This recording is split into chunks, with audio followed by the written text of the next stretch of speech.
Wear is Mostafa Khamenei? Iran America మధ్య చర్చల సందర్భంగా అందరిలో వినిపిస్తున్న ప్రశ్న ఇదే. మార్చి నుంచి ఇరాన్ సుప్రీం లీడర్ ఖమేనీ కనిపించట్లేదు. ఆడియోతోనే సందేశాలు ఆదేశాలు ఇస్తున్నారని వినడమే తప్ప ఎక్కడా కన్ఫర్మేషన్ లేదు. ఇంతకీ ఖమేనీ ఉన్నట్టా లేనట్టా? మార్చి మొదటి వారంలో ముస్తఫాను సుప్రీం లీడర్ గా ప్రకటించింది ఇరాన్. తర్వాత రోజు నుంచి ముస్తఫా ముఖం ప్రపంచం చూడలేదు.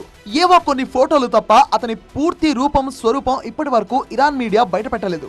సరే, అది వారి అంతర్గత వ్యవహారం, భద్రతకు సంబంధించిన అంశం. కానీ కనీసం ఇరాన్ ప్రజలకైనా ఆయన మాటైనా వినిపించాలి కదా, అది లేదు. ఈ నేపథ్యంలో మరి పెద్ద ఖమేనీ చనిపోయినట్లే చిన్న ఖమేనీ కూడా అమెరికా దాడుల్లో హతమయ్యాడా అన్న ఊహాగానాలు చక్కర్లు కొడుతున్నాయి. అలీ ఖమేనీ చనిపోయినప్పుడు కూడా ఇరాన్ ఆ విషయాన్ని గోప్యంగా ఉంచింది.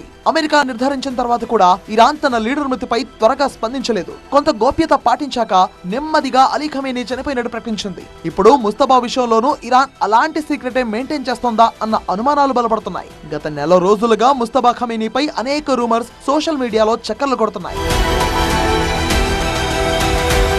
ముస్తఫా గాయపడ్డాడన్న రూమర్స్ వల్ల సెక్యూరిటీ కారణాలతో ఆయన్ను ఇరాన్ బయటకు తీసుకురావట్లేదా అన్న వర్షన్ కూడా వినిపిస్తోంది. పోనీ బాగానే ఉన్నా పరిస్థితి కంట్రోల్లో ఉందని చూపించేందుకు కావాలనే లో ప్రొఫైల్ మెయింటైన్ చేస్తున్నారన్న వాదన కూడా ఉంది. కొన్ని రిపోర్ట్స్ ప్రకారం ముస్తఫా ఇంటర్నల్ ఛానల్ ద్వారా మాత్రమే మీటింగ్స్ లో పాల్గొంటున్నాడని ప్రచారం జరుగుతోంది. మరికొన్ని వర్గాలు ముస్తఫా ఆరోగ్య పరిస్థితి సీరియస్ గా ఉందని, కోమాలో ఉన్నాడని కూడా చెప్తున్నాయి. అంతేకాదు తీవ్రంగా గాయపడడంతో అతని రూపురేఖలు కూడా మారిపోయి ఉంటాయన్న న్యూస్ కూడా స్ప్రెడ్ అవుతోంది. అందుకే ఆయన్ను రహస్యంగా రష్యాకు తరలించి చికిత్స అందిస్తున్నారు అన్న డౌట్స్ కూడా వ్యక్తమవుతున్నాయి. ఇలా తమ సుప్రీం లీడర్ పై ఇన్ని రూమర్స్ స్ప్రెడ్ అవుతున్నా ఇరాన్ స్పందించడం లేదు. కనీసం ముస్తఫా వీడియో మెసేజ్ కూడా విడుదల చేయడం లేదు. కానీ ఆయన ఏఐ వీడియోలతో ప్రజల్లో చైతన్యం తీసుకొచ్చేందుకు మాత్రం ప్రయత్నిస్తోంది. టాప్ లీడర్ చనిపోతే వెంటనే కొత్త లీడర్ ని ప్రకటిస్తారు.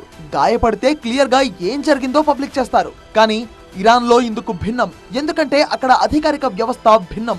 అక్కడ టాప్ డెసిషన్స్ తీసుకునేది సుప్రీం లీడరే కాదు, మత నాయకులు, భద్రతా వ్యవస్థ కలిసి తీసుకుంటాయి. అందుకే వెంటనే క్లారిటీ ఇవ్వరు. అమెరికా అధ్యక్షుడు ట్రంప్ కూడా ముస్తఫా చనిపోయి ఉంటాడని పలుమార్లు ప్రకటించారు. కానీ దీనిపై ఇరాన్ నుంచి క్లారిటీ అయితే లేదు. మరి ఇరాన్ అమెరికా చర్చల సందర్భంగా అయినా ముస్తఫా ముఖం ప్రపంచం చూస్తుందా లేదా అన్నది చూడాలి.